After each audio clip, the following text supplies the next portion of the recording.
Salutations, dreamers! Thank you so very much for joining us or rejoining us here at the Mystic Escape. I'm your host, Dion Mystique, amateur writer and member of Team Mystic Storm. And today we are going to jump off into Chapter 5 of Saint Volume 1, and it is entitled Sometime, Someplace, Someone, Someday. Now that's a rather lengthy title, but as the chapter is being read out, being recited, you will understand a little bit more as to why it's called that. There's a lot of feel. I remember correctly because it's been a month since I read this aloud. There's a lot of feels in this chapter, so just get prepared for that. You know, forewarnings. There's going to be a lot of feels. First off, what we're going to do is we're going to give a huge hugs and loves to our subscribers / dreamers and honorary Stormies. Thank you so much for your continued support.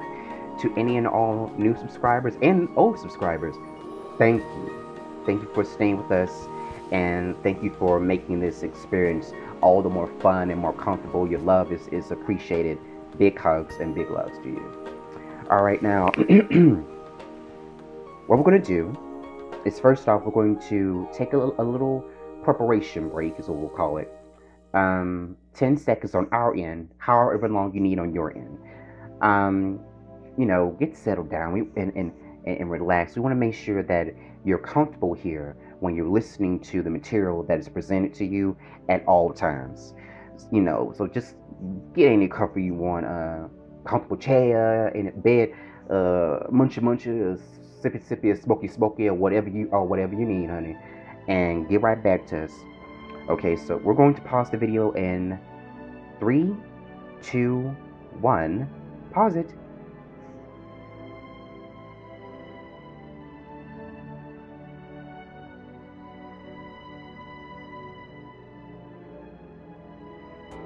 And we're back.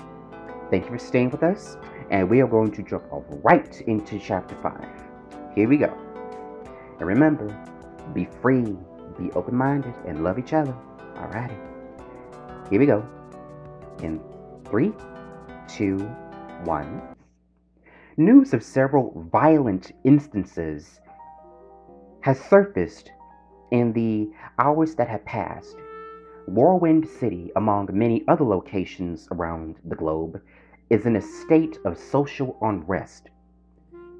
The people have turned to more irrational methods for the sake of their allegiances. Robbery, vandalism, multimedia criminal activity, all forms of assault.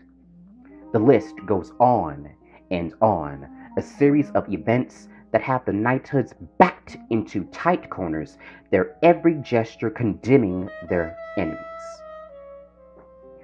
Local forecasts predict rain within the next hour or so, which is made evident by active storm cells approaching the city. It's rather ironic, a city suffering a storm of violence, destined to see stormy weather in due time.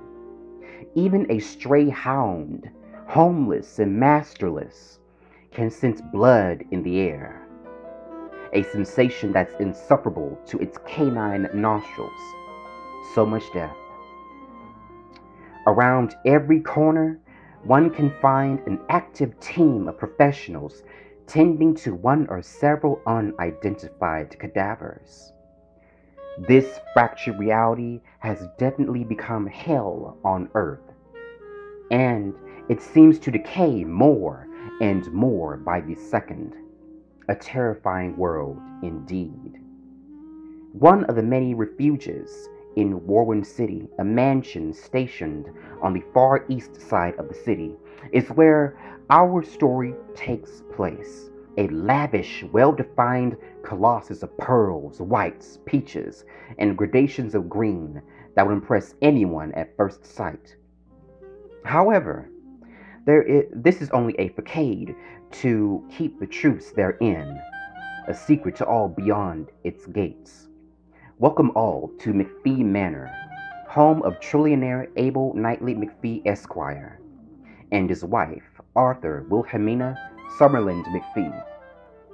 The McPhee dynasty reigns as the richest family in Eonis and supports most of its daily activities. However, there is a secret that they dare not reveal to those outside their inner circle. Their leadership of the Eonis branch of the Brotherhood of Shadows. Grand Master and Lady McPhee oversee the endeavors of their brotherhood, their brothers and sisters, with firmness. There's no room for excuses in their eyes, and they wouldn't dream of accepting any of the sort, no matter the occasion or reason. Exceptions, especially wrongfully considered ones, are detrimental to the Brotherhood in respect to their competent nemesis. One mistake and all would crumble as they did in the previous reality. By their request, Gloria has been escorted to their manor for business purposes, those relating to the Brotherhood and their next course of action. Thanks to the intervening of the seamstress, all members of their knighthood have been pre-informed of the current events. Gloria's presence in Eonis is more than vital to the success of their next move against their nemesis, the interception of a plague originating here in the city of Warwind. This plague is unique in that it's never been seen, implemented, or thought of before it began 72 hours ago. A sickness that affects the minds and causes intense psychological changes that corrupt the reasoning, adaptation, and cognitive skills of normal human beings. The behavior of the people in every country around the world. Such bedlam should be found in fiction alone. I see. I suppose my regalia is the only one capable of reaching their hearts. But I can't do it alone. I'll need backup, just in case I come under attack. I'm a healer, not a fighter, at least not like I used to be. Gloria recalls the moment she stood before her superiors in the grand hall, located some minutes away from the bedroom where she rests for the evening, dressed in her best nightgown. The enigma stood by her side the entire time, knowing how shaky she becomes around higher ups. Excuse me for my slips of tongue. As confessed, Gloria used to be an active fighter like her son and his friends. However, it was his birth that awakened her motherly side. Thus, she focused more on being a good example for him versus a being of violence that would pass on a seed of corruption. Unfortunately, an alternate method was used to make him into his current self, a young man in constant warfare with his inner demons. Placing her former sins behind her for the moment, Gloria implored her superiors. If I may, I ask the assistance of my husband, Dragon Knight Chanwo. Her request served well in amusing her superiors, for they know of their relationship. Gloria is a professional woman, so she leaves all informalities behind her to the best of her ability. However, she is a woman, a creature with emotions she can't control, and as a woman she has selfish desires that she's incapable of resisting. The support of the men in her life, her son and her husband, stand at the forefront of her selfishness. This was made evident by the gentle gleam in her warm eyes. Please, Grandmaster, Lady Wilhelmina, I assure you his assistances won't affect my mission. How sweet. You're just as loving as you were when you first entered the Brotherhood. Wonderful to know time never changes a woman, Sister Gloria. Lady Wilhelmina spoke in favor of Gloria's sensitive nature, much to the adoration of her husband. As a couple, they know the importance of marital bonding, the strengthening of one's relationship, and the benefits it reaps.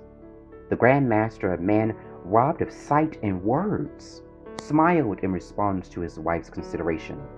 Gloria is 17 years their junior, and they've watched her grow from a mere silver knight to a diamond knight in servitude to their organization's ambitions.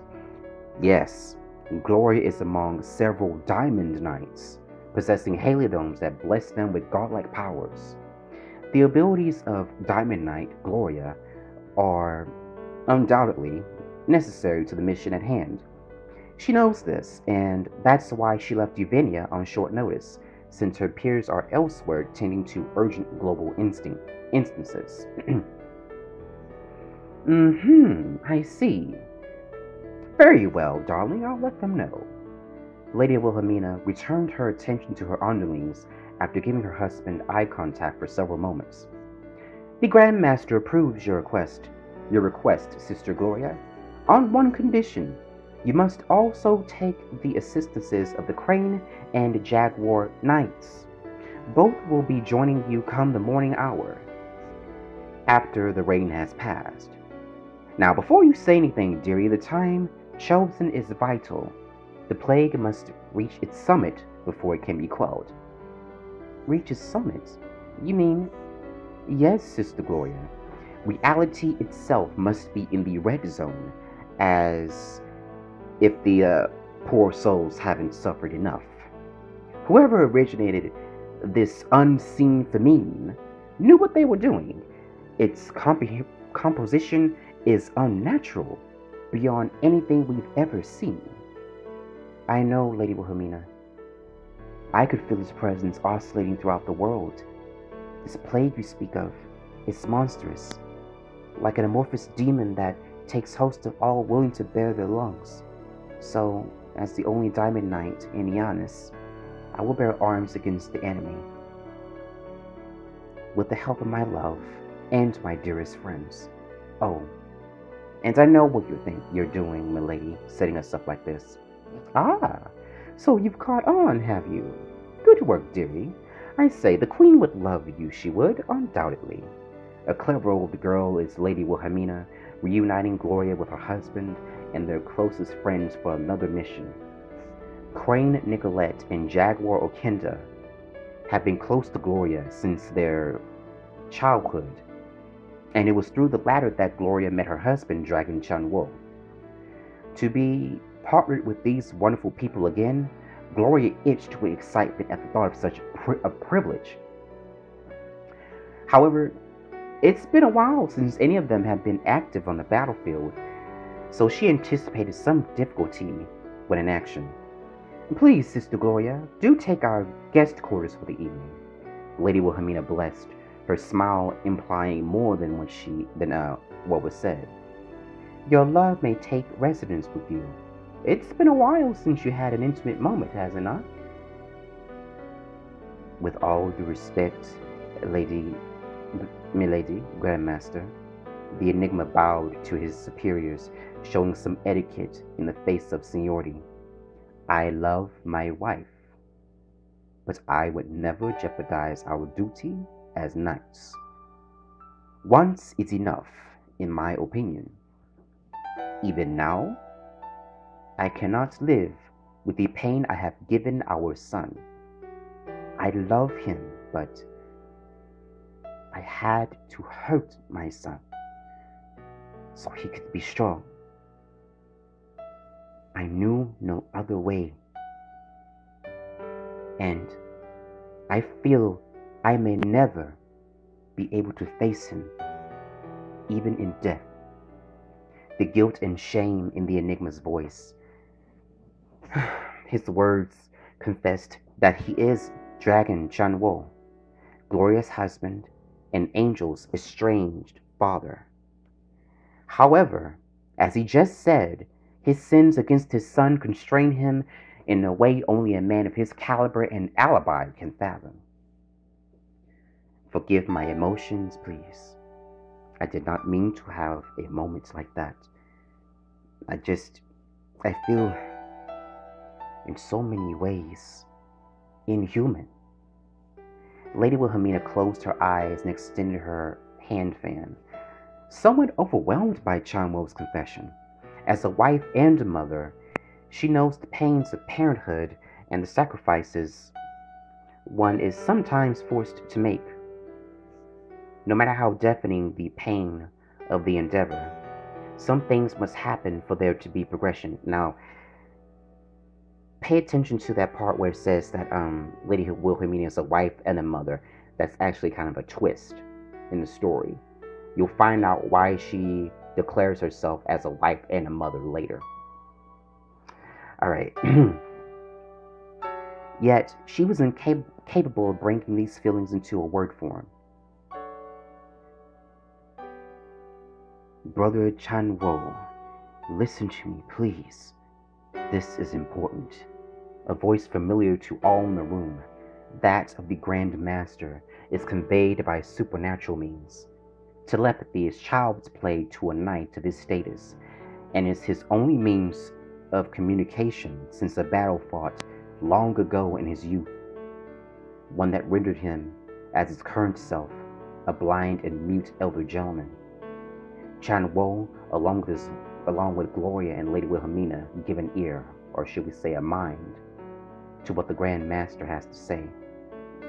The Garuda Halidom is one of the most dangerous in all of existence, as it is the embodiment of war and martial violence, he explained with kindness in his inner voice. Of this we should all be aware of by now. Legend has it that only pain, suffering, and intense conditioning can tame the beast. As an assassin born and bred by our Asalia branch, you took a course of action that bore a double edge. Your son was saved from the Garuda's insatiable hunger and completed the coupling phase. Unfortunately, the methods used turned him into a ruthless killing machine. Once the boy reaches the pinnacle of provocation, there's no turning back. All enemies are doomed to fall. I know, Grandmaster, and that's why I feel like a monster. You're a good fellow at heart, Brother Tianwo. Always have been since you were a young chap. Rebellious you were, but never one to upset others intentionally. Your son is the same way. I can feel his life force even from here. It is sad and lonely, self-loathing and pained, and contains selfish desires like any human. The only thing differentiating him from others is his bloodlust, which isn't due to the methods you used. Tianwo's head lifted slightly at the sound of the Grandmaster's insight. To hear that his methods aren't the reason for Angel's current self. This confused the Dragon Knight to no end. He lifted his head completely, giving his superior his attention, to receive a warm smile. The Garuda manifests when Angel is provoked. Thus, the coupling process becomes a singular one. Grandmaster Abel explained with wisdom and kindness. Psychologically, Angel becomes the Garuda Halidome, and it takes on the personality of a violent killer. The same can be said for all mythic beast knights, but the Garuda is the hardest to tame. You did what you had to, Brother Tianwo, and should you meet your son, if he possesses a heart like his parents, he will eventually accept you. The Garuda may present some difficulty, but as the famed dragon Tianwo, a golden knight of high esteem. Need I say more?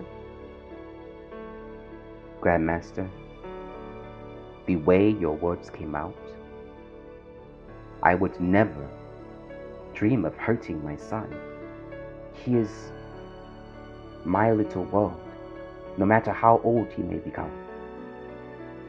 To hurt him more than I already have, Grandmaster, I could never do something like that again. Then don't. Grandmaster Abel confused Tianwo momentarily, his sudden verbal insert catching the father off guard.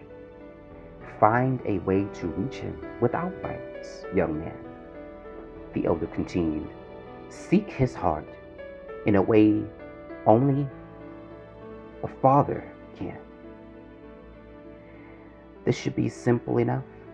even more so than a battle of fists. Wouldn't you agree? Gloria recalls the moments that followed.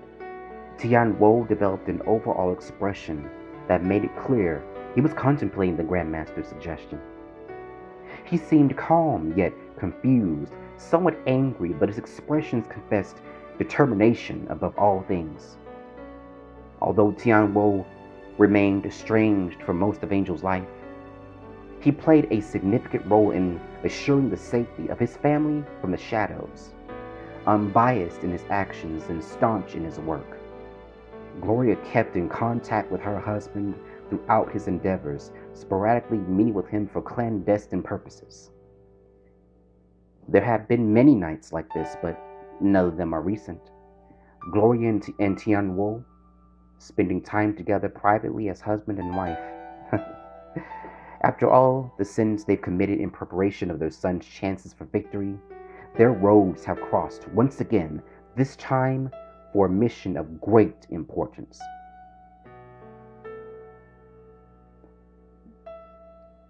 Honey, I just got off the phone with Nikki. Her daughter is missing. Before she hears the guest room door close, Tian Wo has nearly floored Gloria with extremely grim news. Denise is nowhere to be found. As an assassin, Tian Wo is trained to move stealthily yet hastily, quiet enough to remain undetected, quick enough to swiftly complete any task.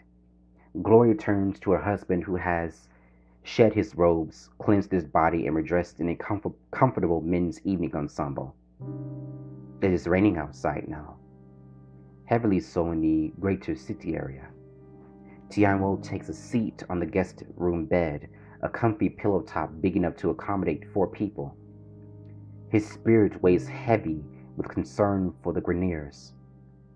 Nikki has been searching for her for the past few hours. This is horrible, especially since she is Celestia's governess, not just a knight coming out of retirement. She received a summons from the Grand Master shortly after we did and agreed to join us, but with Day missing, her mentality must be in shambles. Okinda is with her. He is Day's godfather, after all.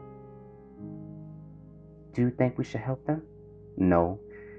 She told us to stay put. Okinda is efficient with spy-fly detection, so everything should be fine on that note. I just can't help but worry about today, especially since she is not like most children, if you know what I mean. Oh, right, she isn't. Day is the bearer of an artifact.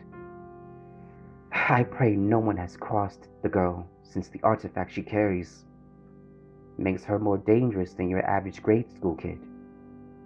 I still have nightmares about the last time she snapped. This makes me dread my insensitivity towards our son even more. Honey, I want to see him. I want Angel to see my face and know that I am not dead, as he's thought for so long. Gloria crawls into the guest bed and comforts her husband, giving him the tenderness he needs at the moment. Tian Wo is hurting. He's suffering so greatly that it feels like the world has turned black in his eyes. Dead, no life whatsoever. Just feeling his wife's warmth is enough to remind him that someone is on his side, even if it may not seem that way entirely. I hear he works with children, and he is great at his job. Tian Wo smiles, near tears at the thought of knowing his son still has a heart to show others the love he never received. Images haunt his mind and prick his heart, making the Dragon Knight loathe himself even more.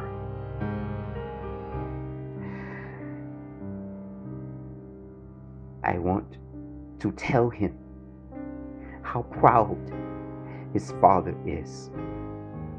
I want him to know I care.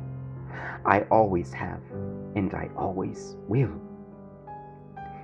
It is impossible to take back what I did, and I wouldn't mind if he hated me for the rest of his life.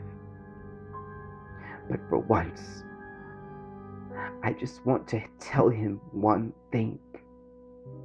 Son, Daddy loves you so much that it hurts, and I will never leave your side ever again. You are my angel. I gave you your name, and your mother approved. You are my blessing. But I curse the ground that you walked on because of that horrible Haley-dope. Daddy is sorry. I am so sorry. Please forgive me.